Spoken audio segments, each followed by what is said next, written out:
Buenos días a quien no habíamos tenido oportunidad de saludar. Les damos la bienvenida. Vamos a continuar con la segunda parte de esta serie que hemos titulado a manera de interrogación, ¿se pierde la salvación? El tema es fundamental porque es muy importante doctrinalmente. Es conocer y entender en la palabra de Dios que quien pone su fe en Jesucristo verdaderamente tiene la seguridad de su salvación. O sea, la respuesta a la pregunta del nombre de la serie, ¿se pierde o no la salvación? Pues ya la expoliamos desde hace 8 días, pues la salvación de un verdadero creyente no se pierde. Ahora, el propósito de la serie es poco a poco profundizar en doctrinas fundamentales de nuestra fe como cristianos. Estamos viendo hace 8 días y hoy la gracia y la fe. Entonces, a lo largo de esta serie veremos, y también veremos pues versículos controversiales que de alguna manera parecen decir que sí se pierde, otros que no, y a veces hasta se contraponen y hay discusiones entre los que sí creen que se pierde y los que no. La realidad es que estas dos doctrinas de que si se pierde o no se pierde la salvación, decíamos hace 8 días, pues tiene su origen hace cientos de años, especialmente en Juan Calvino, un teólogo, siervo cristiano, que postuló que la salvación no se pierde con sus fundamentos. Y Jacobo Arminio, que postuló con sus fundamentos que la salvación sí se pierde. Ahora, incluso hay hasta extremos, que los ultra calvinistas, ¿no? O los ultra arminianos, que ya se van a los extremos. Yo les decía que un verdadero creyente, si bien puede identificarse con alguna corriente, pues antes que llamarse calvinista o arminiano, o de MacArthur, o de Paul Washer, ¿no? Hombres de Dios de sana doctrina, bueno, uno de ellos ya murió, siervos de Dios que han servido al Señor, pues no somos ni de uno ni del otro, o de aquí de México, que si de Olivares, que si de Aldusi, ¿no? Etcétera, etcétera. El cristiano es cristiano porque sigue a Cristo. ¿Amén? Dice la Biblia, puestos los ojos en Jesús, el autor y consumador de la fe.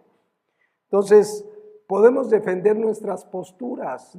No tiene nada malo de pronto, a ver, ¿tú por qué crees que se pierde? Yo, pues mira este versículo, lo he escudriñado, pero de ahí a pelearse, en redes sociales hay debates en videos donde se insultan inclusive, tú estás perdido, no se pierde, pues sí se pierde, pues órale, casi nos vemos a la salida, ¿no? El creyente debe fundamentar lo que cree, pero siempre con respeto, siempre con humildad, entre nosotros y aun cuando presentamos el evangelio a los incrédulos. Dice 1 Pedro 3:15, que santifiquemos a Dios el Señor en nuestros corazones y estemos siempre preparados. Fíjense eso, siempre preparados. El cristiano siempre se prepara en la palabra para presentar defensa. ¿Cómo? ¿Con qué dice ahí? Con mansedumbre, con humildad, reverencia. Reverencia significa respeto ante todo el que os demande razón de la esperanza que hay en vosotros. Entonces, nunca las diferencias doctrinales deben dirimirse con pleitos y etcétera, insultos. Yo conozco pastores sana doctrina que creen que la salvación no se pierde, pastores sana doctrina que creen que la salvación sí se pierde y llevan una buena amistad, porque en lo fundamental coincide, ¿no? La salvación es a través de Jesucristo, solo a través de la obra de Cristo, etcétera, etcétera. Entonces, podemos orar, oye, yo voy a orar porque pues tú tienes esta postura, yo oremos, pero sigamos predicando el evangelio, sigamos proclamando a Cristo, amén. Entonces, la idea de esta serie pues no es de que salgamos a ver que el que no crea la salvación, pues, lo vamos a contrarrestar aquí con estos versículos. No, es orar unos por otros. Yo conozco de pastores que han cambiado su postura recientemente, de que antes creían que no se pierde y ahora que sí, o al revés, etcétera. Entonces, por eso es importante ver estas doctrinas que estamos viendo. Estamos viendo la doctrina de la gracia y de la fe. Entenderlo, orando que el Espíritu Santo nos dé el entendimiento, nos hará estar firmes en el camino del Señor. Nos hará estar firmes en nuestra fe en Cristo. Y cuando enfrentemos circunstancias adversas de la vida que enfrentamos comúnmente, pues casi todos los días, de diferente manera, como estamos firmes y seguros en nuestro Señor Jesucristo, que gire el mundo, estamos tomados de su mano. Entonces dice Efesios 2, 8 y 9, porque por gracia, ahí está claro, por gracia somos salvos por medio de la fe, y esto no de vosotros, no hubo algo en lo que participamos, nada, pues es un don, es un regalo de Dios, e insiste, no por obras para que nadie se gloríe. Decíamos que la palabra gracia, charis en el griego, habla de un regalo que Dios nos dio, de un favor que no merecíamos, de un perdón que fue pura misericordia, no lo merecíamos. La salvación es un regalo. No puedo hacer nada para ganarlo, no puedo hacer nada para conservarlo, es un regalo. Y veíamos los 3 versículos completos, del 8 al 10, si quieres ponérmelos ahí, que dice claramente, no por obras, pero sí para obras. O sea, si bien no fui salvo por hacer obras, porque no había obra suficiente para alcanzar la salvación, una vez salvo, Él nos creó en Cristo Jesús para buenas obras. La evidencia, el resultado de una verdadera fe son las obras, pero no las uso para ganar la salvación. Veíamos Romanos 3:24. Siendo justificados, y el énfasis, ¿no? Gratuitamente, ¿por qué? Por su gracia. Ahí es un refuerzo, o sea, gracia ya es algo gratuito, pero vean, gratuitamente por su gracia mediante la redención que es en Cristo Jesús. La palabra justificado, ya la explicábamos hace 8 días, significa que Dios, al que puso la fe en Jesucristo genuinamente, lo declaró inocente, sin culpa. Si tú y yo hemos nacido de nuevo, ya estamos declarados inocentes. Por pura gracia, Él nos declara justos, pero no por algo que hicimos, sino en Cristo Jesús. Él es el que lo hizo todo. Él pagó lo que teníamos que pagar. Entonces dice, siendo justificados gratuitamente por su gracia, es pura gracia. Pura gracia. Y gracia significa que no nos costó, que no necesito esforzarme para alcanzarlo. Fue pura gracia. Y insisto, ahí 2, 8 y 9, la salvación es por gracia, por medio de la fe, no por obras, para que nadie se gloríe.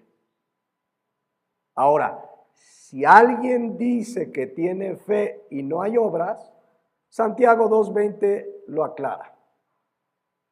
Con toda firmeza dice, mas quieres saber, hombre vano, que la fe sin obras es ¿qué? Muerta. ¿Qué es la fe sin obra? Bueno, alguien que dice, mira, yo creí en Cristo, Él es mi Salvador, verdaderamente creí en Él, y no hay una evidencia de obras, de un cambio de vida, ¿cómo es esa fe? Muerta, dice ahí. No es una fe genuina, puede ser intelectual. Yo estoy convencido que en toda iglesia hay gente que cree en Cristo, pero meramente intelectual. Cree porque creer, insisto, tú haces una encuesta en México y mucha gente dice creer en Él, pero no hay una evidencia de obras. ¿Por qué? Porque no fue la fe que salva, la fe en Cristo genuinamente. Dice el versículo anterior que los demonios tienen fe. Es decir, creen, pero habla de un creer intelectual. Vean lo que dice. ¿Tú crees que Dios es uno? O sea, no es solo creer, es la genuina fe donde deposito mi fe creyendo en la obra de Jesucristo. Porque los demonios dice, creen. Y además, ¿qué dice al final? Y tiemblan. O sea, los demonios saben quién es Dios, quién es Jesucristo. Tiemblan ante su presencia. O sea, saben que es real. Pero no fue una fe genuina en Cristo para salvación. Entonces, alguien decía, los demonios no son ateos. Creen en Dios, saben de su existencia, pero no es esa fe genuina. La evidencia es que no hay obra. La evidencia en el creyente es que esa fe genuina produce obras. Amén. No por obras, pero sí para buenas obras. Entonces dice Romanos 3:24, siendo justificados gratuitamente por su gracia mediante la redención que es en Cristo Jesús. Redención, ya decíamos hace 8 días, significa el pago de un rescate. Él pagó para que tuviéramos redención, salvación. ¿Cuál fue el pago? Su sangre preciosa. De tal manera que dice Colosenses 2:13 y 14, vean lo que dice. Y a vosotros, estando muertos en pecados y en la incircuncisión de nuestra carne, os dio vida juntamente con Él, perdonándonos, ¿qué dice ahí? Todos los pecados. Anulando, o sea, cancelando, ahí se canceló, anulando el acta de los decretos que habría en contra de nosotros. O sea, nuestros pecados tenían un acta que decía, eres culpable. La paga de tu pecado es condenación. Se anuló el acta de los decretos que había contra nosotros, que nos era contraria, quitándola de en medio y clavándola en la cruz. ¿Qué hicimos entonces para la salvación? Nada. ¿Cómo puedo decir que me la puedo ganar? ¿Cómo puedo decir que la voy a mantener si el que hizo todo es Cristo Jesús? ¿Y cómo fue? Romanos 3:24. Siendo justificados gratuitamente por su gracia mediante la redención que es en Cristo Jesús. Entonces, una persona que realmente ha creído en Jesucristo es declarada inocente. Ahora, nos rescató, dice Pedro, de una vana manera de vivir. La Biblia nunca dice, te rescató de una vana manera de vivir para que sigas igual. Él comienza una obra y la va perfeccionando. Dice Romanos 6:1 y 2 que conocemos. ¿Qué pues diremos? ¿Perseveraremos en el pecado para que la gracia abunde? Pues claro que no, en ninguna manera. Los que hemos muerto al pecado, ¿cómo viviremos aún en él? Pero entonces la salvación, el haber puesto la fe en Cristo, donde opera la gracia que me salva, tiene como resultado obras. Pero todo es gracia. Dice Romanos 6:23, versículo que usamos también mucho para compartir el evangelio. Porque la paga del pecado es ¿qué? Muerte, condenación. Mas la dádiva, regalo, gracia, es la misma palabra charis, regalo inmerecido. La dádiva de Dios es ¿qué? Vida probablemente eterna, ¿no? Vida eterna en Cristo Jesús, Señor nuestro. Y luego hace 8 días nos quedamos aquí, vean, dice Romanos 3:24, siendo justificados gratuitamente por su gracia, mediante la redención, es decir, el pago que fue su sangre, que es en Cristo Jesús, en quien Dios el Padre puso como propiciación por medio de la fe en su sangre. Jesucristo dice que Dios el Padre lo puso como ¿qué? Propiciación. La palabra propiciación, hilasterión en el griego, significa lo siguiente: víctima expiatoria. Propiciación significa que alguien que es inocente paga en el lugar del culpable. Eso significa propiciación, víctima expiatoria. Cristo, que era sin pecado, que era inocente, se presentó como la víctima en nuestro lugar. Él, siendo sin pecado, se puso en nuestro lugar. De hecho, 2 Corintios 5:21 lo dice de esta manera, fíjense, al que no conoció pecado, está hablando de Cristo, por nosotros, ¿qué dice ahí? Lo hizo pecado, porque Él cargó con el pecado de todos nosotros, para que nosotros fuésemos hechos justicia de Dios en Él. Eso es propiciación. Él lo hizo pecado, cargó con nuestro pecado. Isaías 53:6 lo profetizaba así: todos nosotros nos descarriamos como ovejas, cada cual se apartó de su camino, mas Jehová cargó en él, ¿qué dice? El pecado de todos nosotros. Ahí está la propiciación. Él fue la víctima expiatoria, la víctima que pagó por nosotros. Él no merecía morir. Dice 1 Pedro 2:24, es lo mismo. Quien llevó él mismo nuestros pecados en su cuerpo sobre el madero, para que nosotros, estando muertos a los pecados, vivamos a la justicia, y por cuya herida fuisteis sanados. Entonces queda claro lo que significa, regresando a Romanos 3:24 y 25, qué significa propiciación: víctima que paga los pecados de otro. Una persona inocente que paga por otro. Aquí en México no sucede, pero a veces agarran a alguien que no es culpable y le cargan la culpa de otro. Me decía una vez, cuando existía la judicial, que de repente llegaba el comandante: a ver, mataron a alguien, hay que presentar un culpable ya. Y entonces, si no encontraban al culpable, llevaban lo que en México se llama, ¿qué? Un chivo expiatorio.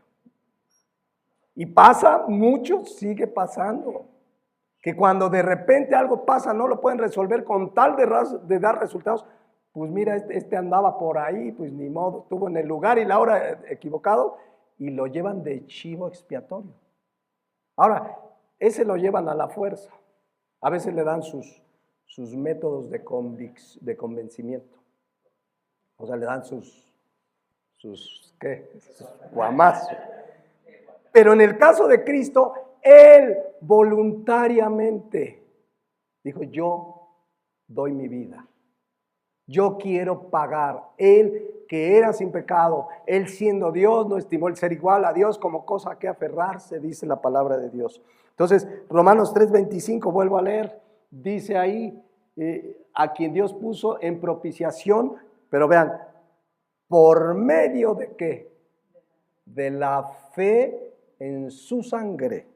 De la fe en su sangre. La sangre tiene un significado desde el Antiguo Testamento. La única manera de expiar pecados era matar un cordero, de acuerdo a los lineamientos en el Antiguo Testamento de cómo debía ser un macho cabrío, el primogénito, etcétera, etcétera, etcétera. Pero como era imperfecto ese sacrificio, cada año el sacerdote tenía que hacerlo. Y cada año, la Biblia dice en Hebreos que Cristo entró una sola vez. Una sola vez. No fue suficiente con eso. Entonces, ¿pero qué tenemos que hacer? Poner la fe en su sangre, porque la sangre de Cristo derramada tiene el poder de expiar los pecados. Repito, nada más antes de volver a tomar este punto. Dice Juan 10:17, les decía yo que Cristo se puso su vida voluntariamente. Dice así: por eso me ama el Padre, porque yo pongo mi vida. Insisto, aquí en México se parece al ladrón, a la cárcel. No, aquí dice: yo pongo mi vida para volverla a tomar. Nadie me la quita. O sea, sí lo mataron, sí le clavaron una cruz, pero si él no hubiera puesto su vida, simplemente no hubieran podido matar. Pero él dice: nadie me la quita, sino que yo de mí mismo la pongo. Tengo el poder para ponerla y tengo el poder para volverla a tomar. Por eso resucitó. Este mandamiento recibí de mi Padre. Entonces, Él como víctima expiatoria puso su vida para pagar nuestros pecados. Lo único que nos pide es fe en su sangre, en su obra. Hemos explicado, la sangre de Cristo tuvo un propósito: limpiarnos de todo pecado. Ese es el propósito. Hace algunos meses hablábamos de malos usos que se hacen en iglesias donde, a ver, te vas de viaje, te cubro con la sangre de Cristo. ¿Abriste tu negocio? Cúbrelo con la sangre de Cristo. Estrenaste un auto, vamos a cubrirlo con la sangre de Cristo. La sangre de Cristo tuvo un propósito: expiar nuestros pecados. Ese es el propósito. Desde el Antiguo Testamento, la de los corderos tenía ese propósito, la de Jesucristo, la sangre de Cristo tiene ese poder. No es un fetiche, no es un amuleto, no es de que, decía una persona, yo no salgo de casa sin cubrirme con la sangre de Cristo. Con todo respeto, pero no le sirve de nada, porque la sangre de Cristo tuvo un propósito. Vean lo que dice Levíticos, desde el Antiguo Testamento, Levíticos 17:11. Porque la vida de la carne en la sangre está, y yo la he dado para hacer expiación. ¿Ya vieron cuál era el propósito? Sobre el altar por vuestras almas, y la misma sangre hará expiación de la persona. ¿Cuál es el propósito de la sangre de Cristo? Expiar los pecados de quien pone su fe. Por eso es la fe en su sangre. Ahora, entre paréntesis, aquí hay una expresión bien interesante: la vida de la carne en la sangre está. ¿Puede un ser humano vivir sin sangre? No. Cuando hay un accidentado y pierde sangre, ¿qué es lo primero que piden los médicos? Una transfusión, hasta van donadores. Bueno, los donadores en realidad no es para directamente pasarles esa sangre, sino para suplir la de que hay en sus bancos de sangre. Pero hoy sabemos, yo creo que cualquiera le preguntas, oye, ¿puede una persona vivir sin sangre? Pues no, una persona que se desangra, es más, cuando hay un herido de bala, dice, tápale, bloquéale la sangre en lo que vienen los paramédicos. Aunque es algo que parece aquí un tanto cotidiano, pues la vida de la carne en la sangre está. ¿Sabían que por siglos y siglos esto nadie lo sabía? Fue por allá de los años 1600, fíjense, 1600 después de Cristo. A ver, Levítico se escribió hace más o menos 3500 años. 3500 años, o sea, muchos siglos antes de que viniera Cristo, y en 1600 y tantos, William, aquí tengo el nombre, Harvey, puso ese postulado, que la vida de la carne se debe a la sangre que circula en el ser humano. ¿Saben qué dijeron lo primero los médicos en Inglaterra? No, ¿cómo crees? O sea, fíjense, apenas hace 400 años empezaron a entender que la vida de la carne en la sangre está. ¿Cuándo lo dice la palabra de Dios? Hace miles de años.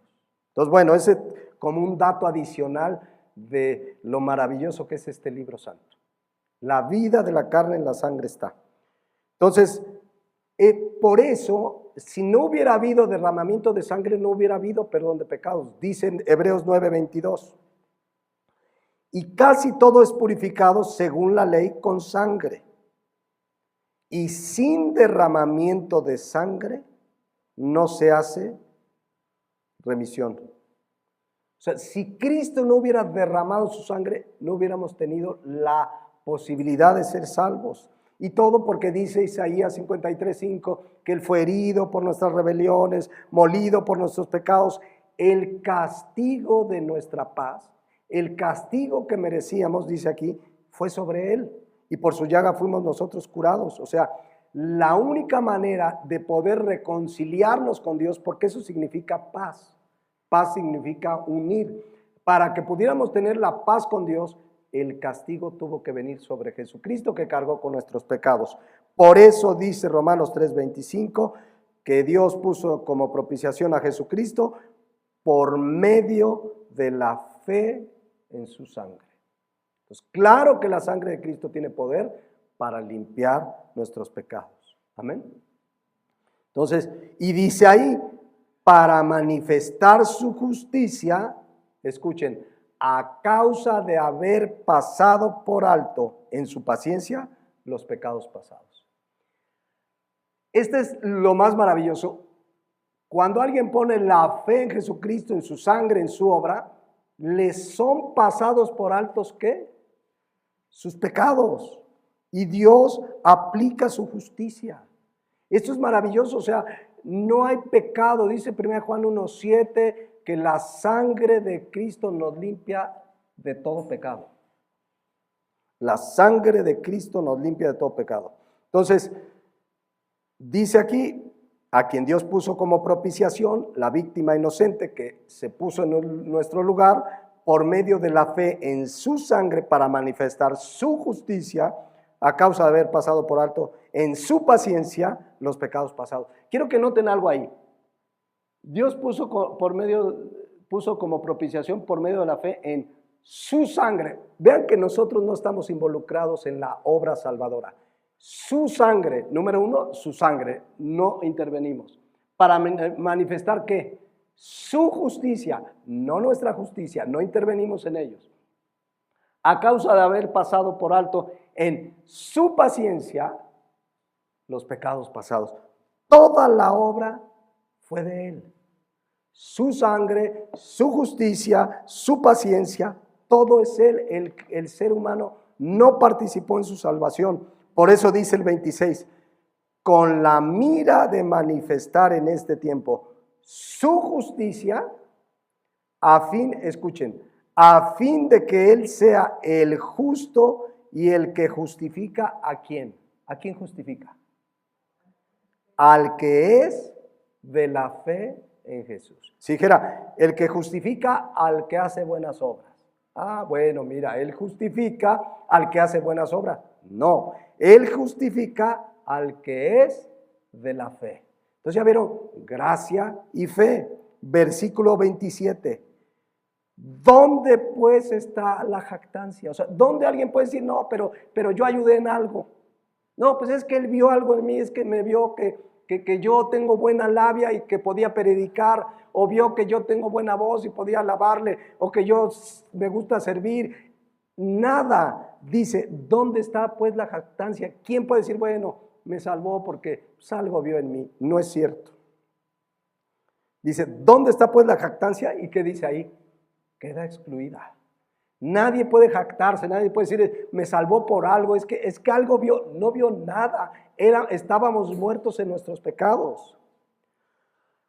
Y afirma, ¿por cuál ley? ¿Por la de las obras? No, sino por la ley de la fe.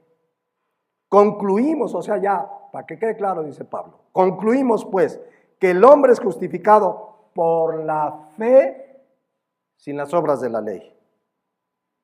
Y todo por pura gracia, por la obra de Cristo. Es por la fe en su sangre, por la fe en su obra. Si en algo dependiera la fe, la salvación de nosotros, sí la perderíamos. Si algo nos hubiera dejado, mira, una predicadora, pastora, bueno, ya ven que se autoproclaman, que dijo, la salvación 70%, no me acuerdo si fue 70 o 60, dependió de Cristo, el resto de ti. Y ahí sacó unos versículos, ¿dónde Dios? O sea, la obra de Cristo que derramó su sangre, que fue sin pecado, que fue algo que Dios diseñó desde antes de la fundación del mundo, Él ya lo tenía planeado, para que alguien llegue y diga, no, bueno, pero la salvación nada más fue un 60%. Ya fue la mayoría, que digan que te dio algo, pero te toca a ti. No, todo es pura gracia. Si hubiera algo que Dios hubiera dejado en nosotros para tener o mantener esa salvación, sí la perderíamos. Pero por eso veíamos hace 8 días Filipenses 1:6. Dice así, y estoy seguro que el que comenzó la buena obra en ustedes, la continuará ¿hasta cuándo? Hasta que quede completamente terminada el día que Cristo Jesús vuelva. En un salmo, si no me equivoco, dice, te haré entender. Te voy a enseñar el camino que debes andar. Cuando un creyente verdadero empieza a apartarse, empieza a andar mal, Él se encarga, porque Él comenzó la buena obra y Él la va a terminar. Él la va a terminar. Entonces, Porque es un regalo. No digo, mira, te lo regalo, pero te lo voy a quitar si te portas mal, ¿no? ¿Algunos de ustedes dan un regalo condicionado? Mira, te regalo este de cumpleaños, pero si veo que no sé qué, te lo quito. ¿Alguien lo hace así? Cuanto menos Dios, que todo lo hizo por gracia. La gracia de Dios es total y absoluta. Entonces, cuando entendemos la fe y la gracia, mis hermanos, ya nadie puede pensar, entonces se pierde, entonces tengo temor, ¿qué tal que si me la quita? Todo fue gracia. Todo fue gracia. Pero hoy en el cristianismo, quizás por el trasfondo que teníamos, yo me acuerdo en la iglesia católica, me decía un sacerdote, cada vez que peques, le estás clavando un clavo a Jesucristo. Y Él te va a castigar. Y entonces yo decía, y pecaba y le clavé otro clavo. Me va a castigar. No entendieron la gracia. Él justamente murió en la cruz, llevó mi castigo para evitarme el castigo eterno. Pero iba uno con miedo, pero a veces pasa así en el cristianismo. Cristianos que dicen, no, es que yo tengo que ir a la iglesia porque si no Dios se va a enojar. A ver, es por gracia. ¿Vienes a la iglesia porque se va a enojar? ¿O vienes por gratitud? No, es que yo sí voy a diezmar porque si no se enoja y me va a quitar la chamba. Y entonces no. Tú ofrendas o diezmas, ¿por qué? Por gratitud, por obediencia a la palabra. No porque Dios se vaya a enojar.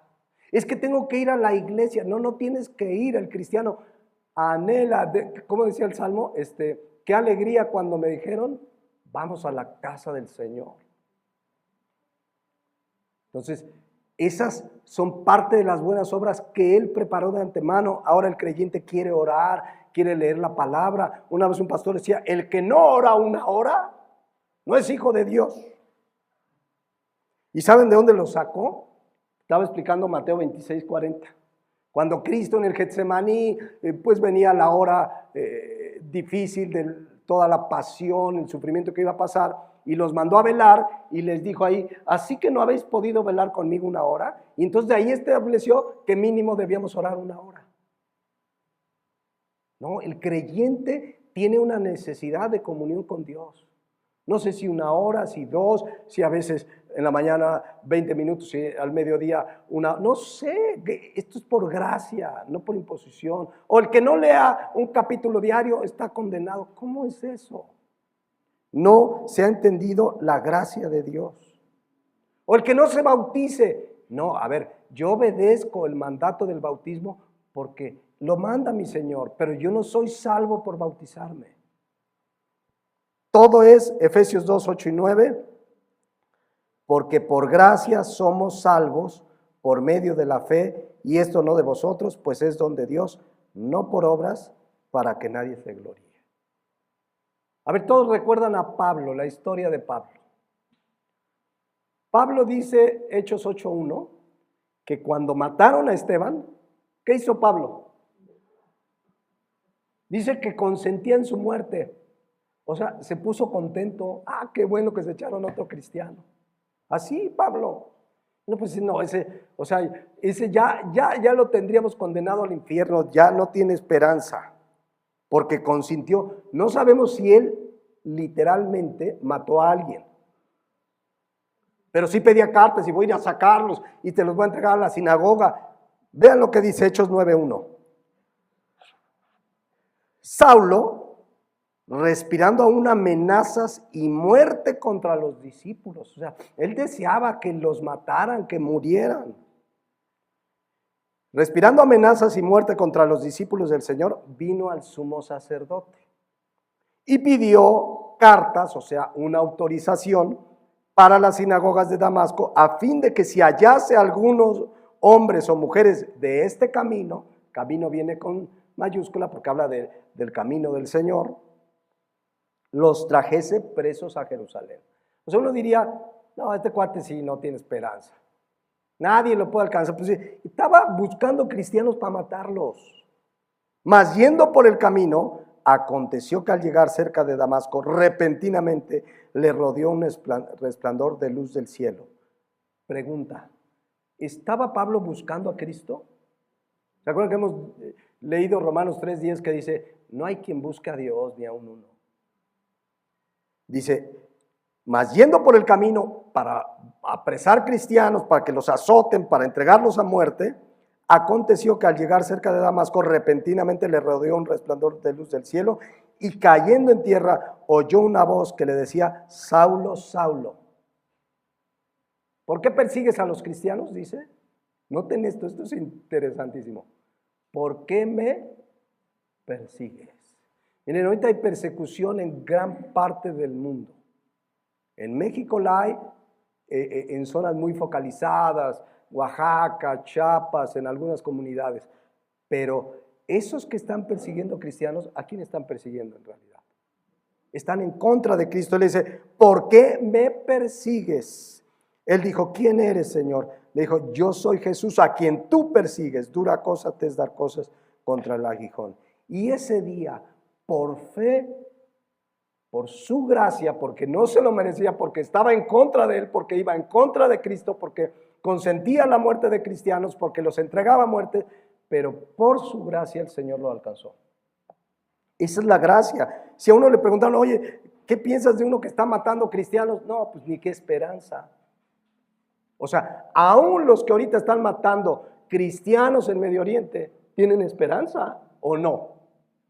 Si se arrepienten y creen, la gracia es suficiente. La sangre de Cristo limpia de todo pecado. O sea, oremos por las familias de los que mueren en la persecución, pero oremos que la gracia de Dios alcance a esos. Porque están como Pablo. Pablo se lo merecía. No, no en lo absoluto. Fue pura gracia. Por eso les digo, pensar que en algo participamos en nuestra salvación es no entender la gracia de Dios. ¿Dónde Pablo? Pablo no tenía el más mínimo deseo de seguir a Cristo. Al contrario, su deseo era matar, encarcelar a los que seguían a Cristo. Por eso dice en 1 Timoteo 15, Pablo, ya siendo apóstol, verdadero apóstol llamado por Jesucristo, palabra fiel y digna de ser recibida por todos, que Cristo Jesús vino al mundo para salvar a los pecadores, de los cuales, ¿qué decía Pablo? Yo soy el primero. Él nunca dijo, me vio porque él sabía que yo iba a ir a Asia, iba a ir a varios lugares, etcétera. No, cuando comenzamos a creer que en algo o que algo vio Dios en mí, no estamos entendiendo la gracia. Nada, ni porque canto, ni porque predique, ni porque tengo ciertas habilidades.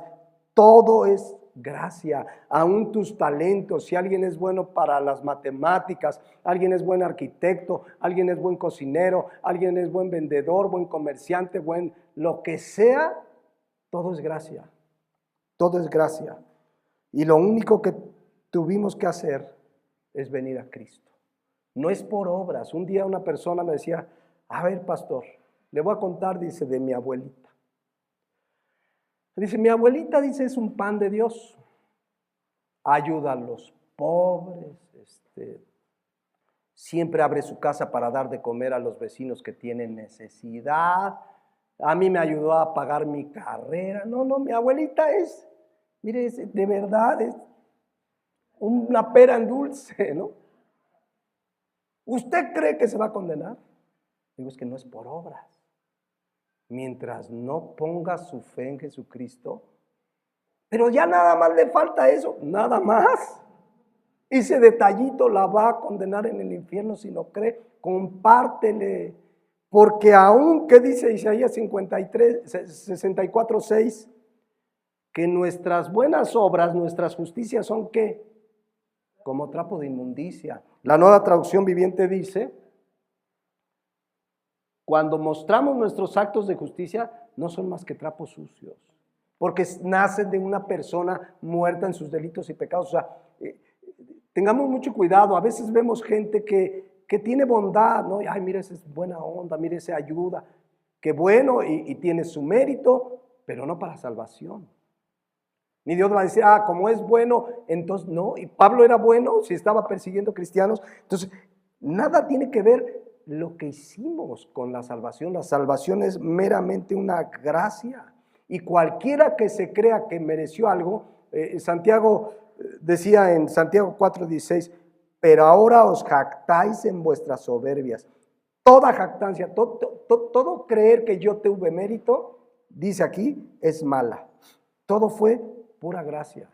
Al contrario, Cristo dijo en Lucas 14:11 que el que se enaltece será humillado y el que se humilla será enaltecido. Todo es gracia, mis hermanos. Todo es gracia de Dios. Ahora, ojo aquí porque entra un punto muy delicado. Hoy en día, y yo creo que siempre ha sucedido porque lo vamos a leer ahorita que sucedió en tiempos de Pablo, hay corrientes cristianas que te dicen, sí, la fe, la gracia, Cristo salva, solo Cristo, pero empiezan a meter a la gracia obras. Por ejemplo, las iglesias judaizantes. Y que ya empieza, un día llegó un hermano, oiga, estábamos por llegar a diciembre, ¿no vamos a celebrar el Hanukkah? Yo no soy judío, ni celebro las fiestas judías, estoy bajo la gracia. Pero empiezan a agregar, no, es que es importantísimo. No han entendido, pero es tan grave eso que un día Pablo le había compartido a todas las iglesias la gracia. Pero hubo una iglesia que empezó a ser influenciada por maestros judaizantes. ¿Cuál iglesia fue? Galacia. Miren lo que pasó, Gálatas 1:6. Dice Pablo, estoy maravillado. Esta expresión es en mala onda, o sea, no es de, ay, qué bueno, porque a veces dice, ay, estoy maravillado, qué bonito esto. No, este maravillado es una extrañeza, de una sorpresa, pues, frustrante, de enojo. Dice, estoy maravillado de que tan pronto os hayas alejado del que os llamó por la gracia de Cristo. ¿Cómo se alejaron del que los llamó por la gracia? Dice aquí, para seguir un evangelio diferente. A ver, ¿qué hace que un evangelio sea diferente al de la Biblia? Dice, no que haya otro, sino que algunos que os perturban y quieren pervertir el evangelio de Cristo. Claro que son perversos los falsos profetas y que pacta y todo eso es verdad. Pero vean estos también. Mas si aún nosotros, versículo 8, se incluye él. Y si yo, Pablo, o alguien de los que están aquí conmigo, o un ángel del cielo, les anuncia otro evangelio diferente al que los hemos anunciado, sea anatema. ¿Sea qué? Anatema, maldito. Me pasaron un video esta semana que decía una autoproclamada apóstola con A, que decía, los que no diezman están malditos. Así se los dijo en la congregación. No, ¿quiénes están malditos? Si aún nosotros o un ángel del cielo os anunciare otro evangelio diferente del que os hemos anunciado, sea anatema. ¿En qué estaban desviándose los gálatas? En que les dijeron, ¿ya te circuncidaste? Ah, no, te falta la circuncisión. ¿Celebran las fiestas judías? No, sí, Cristo, pero eso es lo que estaba haciendo el evangelio diferente. Le estaban metiendo a la gracia obras y les llama Pablo, sea maldito, versículo 9. Como antes lo he dicho, ahora lo repito, si alguno os predica diferente evangelio del que habéis recibido, sea anatema, sea maldito. Entonces, ¿en qué consiste que Pablo diga, quien anuncia otro evangelio sea maldito en el contexto de Gálatas? Que a la gracia, ¿se acuerdan que lo vimos al principio? Que os hayáis alejado del que os llamó por la gracia en Cristo. Cualquier enseñanza que le agrega obras a la salvación o para mantener la salvación, dice aquí que es anatema. Gálatas 3:1, vean cómo les dice. Oh Gálatas, ¿cómo les dijo? Insensatos. En el griego significa necios. Hay una traducción que lo traduce un poco más fuerte, no quiero decirlo, es muy fuerte, pero necios, tontos. ¿Quién los fascinó? Aquí fascinar es como encantar. ¿Se han dado cuenta que muchos falsos maestros encantan a su audiencia? Ay, no, qué bonito habla. Es que no, yo nada más se para y siento la presencia de Dios, dicen uno, ¿no? Porque además dice que traen la unción. Dice, ¿quién los fascinó? para no obedecer la verdad. A vosotros, ante cuyos ojos Cristo ya fue presentado claramente entre vosotros como su crucificado. Esto solo quiero saber de vosotros. ¿Recibiste el Espíritu por las obras de la ley o por el oír con fe? O sea, ya le estaban quitando la fe. Tan necios sois, habéis comenzado por el Espíritu, ahora vas a acabar por la carne. O sea, cuando dice vas a acabar por la carne es haciendo obras para querer ganarte la gracia de Dios. Tantas cosas habéis padecido en vano, si es que realmente fue en vano. Aquel pues que os suministra el Espíritu y hace maravillas entre vosotros, ¿lo hace por las obras de la ley o por el oír con fe? ¿Es claro? O sea, Pablo estaba molesto y les exhorta, dice, ¿quién los engañó para apartarse de la gracia, de la fe, que son doctrinas fundamentales? Acuérdense, sola fe, sola gracia, sola escritura. Ya hablaremos más de esto, pero de pronto un día me dijo, a ver, pero pastor, es que yo fui a un evento y mire, hubo milagros, hubo esto, y ¿a poco no está Dios respaldando? A ver, ¿por qué se sanan algunos? ¿Por qué algunos se salvan? A ver, la fe, dice Romanos 10:17, es por el oír, y el oír por la palabra de Dios. Entonces, si en un evento alguien se sana, por ejemplo, yo conozco gente que nació de nuevo en una iglesia católica, donde le compartieron la palabra, abrió la palabra, vino la fe por el oír, aunque es una iglesia idólatra, llena de obras, etcétera, pero ahí escuchó el evangelio. Un caso muy concreto es mi mamá, ahí conoció el evangelio, ahí nació de nuevo. Obviamente, cuando nació de nuevo, el Espíritu Santo la empezó a inquietar y terminó saliendo. Pero quiero que vean, todo es por gracia, por medio de la fe. Vuelvo a leer Efesios 2:8 y 9, porque por gracia somos salvos por medio de la fe, y esto no de vosotros, pues es don de Dios, no por obras, para que nadie se gloríe, porque somos hechura suya, creados en Cristo Jesús, para buenas obras, las cuales Dios preparó de antemano para que andemos en ellas. Si algo hay bueno que hacemos, tenemos, es pura gracia. 1 Corintios 4:7. Porque ¿quién te distingue? ¿O qué tienes que no hayas recibido? ¿Qué tenemos? A ver, que digas, esto yo me lo gané. A ver, alguien que me puede mostrar que lo que tienes porque se lo ganó. 100%. Porque alguien puede decir, trabajé, recibí mi salario. Ah, me lo gané porque trabajé, recibí un salario. Pregunta, ¿quién te dio la vida? ¿Sí me explico? Todo es gracia. Todo es gracia y el creyente debe entender. Por eso le decíamos hace 8 días, de gracia recibimos, de gracia damos. Que el mérito, bueno, la Biblia dice que Dios recompensará en su soberanía y amor, pues las cosas que hagamos en el servicio a Dios, pero no lo hacemos para ganarnos nada, lo hacemos por gracia, porque dice aquí que ¿qué tenemos que no hayamos recibido? Y por eso dice, y si lo recibiste, ¿por qué presumes? ¿Por qué te glorías? Un día llegó una hermana y me dijo, no, fui a una iglesia y el pastor se la pasó hablando de él, que cuando levantó la iglesia, que cuando puso esto, que cuando alcanzó a no sé quién. A ver, ¿por qué te glorías como si no lo hubieras recibido? Entonces, la salvación es una gracia. Démosle gloria a Dios, jamás creamos, es que yo hice, es que me lo merecía, es que algo vio, es que... Una vez una persona me dijo, es que yo conozco a alguien que ha sufrido muchísimo, ya se ganó la salvación. La salvación no se gana por sufrir, tampoco por sufrir. La salvación es una gracia para aquel que pone su fe en Jesús. Gracia y fe. Si no hay gracia y fe, no hay salvación. Si no hubiera habido la obra de Cristo, no había dónde poner nuestra fe. Por más fe que tuviéramos, yo tengo una fe grandísima, sí, pero si Cristo no hubiera derramado su sangre, si Cristo no hubiera pagado el precio, ¿a dónde pondríamos esa fe? Por eso, poner la fe en Jesús tampoco es mérito. Porque, repito, Romanos 10:17, la fe es por el oír la palabra de Dios. Ni ahí hay mérito en nosotros. Es que me arrepentí. Bueno, la Biblia dice que es el Espíritu Santo el que convence de pecado, de justicia y de juicio. Tampoco ahí tuvimos mérito. Todo es gracia, todo es gracia. Por eso ya veremos más adelante y vamos a avanzar.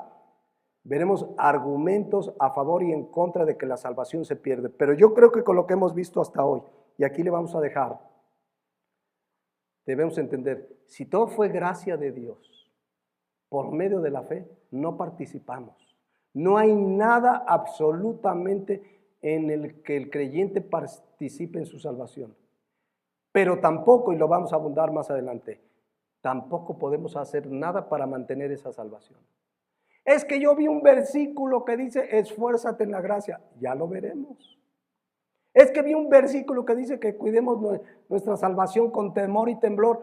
Ya lo veremos. Si dice que la salvación se pierde o no. Pero entendiendo gracia y fe, el creyente verdadero debe descansar en la confianza de que la vida eterna, Él se la ha dado, Él la sustenta, Él comenzó la buena obra y Él la va a terminar. Amén. Vamos a dejarla aquí y vamos a despedirnos en oración. Y mientras meditamos, recuerden esto, mis hermanos, sola fe, sola gracia, solo la Escritura, solo la fe, solo la gracia. Él nos alcanzó por su gracia, no hubo mérito y el creyente por eso vive agradecido. El creyente por eso vive para dar la gloria a Dios. Venimos a la iglesia no porque tenemos que venir. Si alguien viene así, pues está equivocado. El cristiano se congrega porque vive agradecido para darle la gloria a Dios. Porque entiende la gracia de la salvación, porque entendemos que Él entregó a su Hijo Jesucristo para darlo en rescate por mí, sin merecerlo yo, porque yo era su enemigo, yo estaba en mis pecados y aún así Cristo murió por mí. Cuando entendemos esto, no podemos estar pensando, ay, es que tengo que hacer, ay, es que tengo que dar, ay, es que tengo que... No tienes que, el cristiano, es más, Dios es el que produce en nosotros el querer como el hacer. Hasta eso que hacemos bueno, Dios lo produce.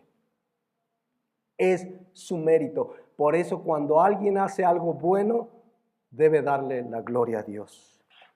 Demos gracias, si quieren ponerse de pie.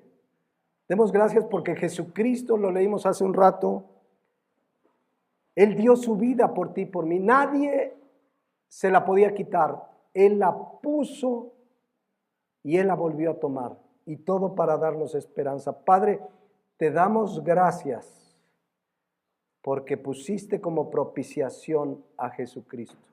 Él fue la víctima inocente que murió en nuestro lugar. Él pagó en nuestro lugar. Ahora, tu justicia obra en todo aquel que pone la fe en Jesucristo, por la fe en su sangre. Yo te pido que si hay alguien que aún no ha puesto su fe en Jesús, pero que hoy el Espíritu Santo ha tocado su corazón, que permitas que rinda su vida a ti. Que ponga su fe en tu obra y tenga la gracia, el regalo, el favor inmerecido de la salvación. Y los que hemos sido salvos, Señor, que vivamos por gratitud, para servirte, para adorarte, para proclamar tu nombre, que donde quiera que estemos, sea glorificado tu nombre. Y que si aún hacemos cosas buenas y aún hacemos cosas, tenemos éxitos en la vida, sepamos que no es nada que no hayamos recibido de tu parte. Por lo tanto, la gloria te corresponde a ti. Gracias por tu amor infinito. Gracias por tu misericordia. Gracias, Señor, porque cuando estábamos muertos en nuestros delitos y pecados, tu gracia nos alcanzó. Gracias por esa gracia en Cristo Jesús. Amén.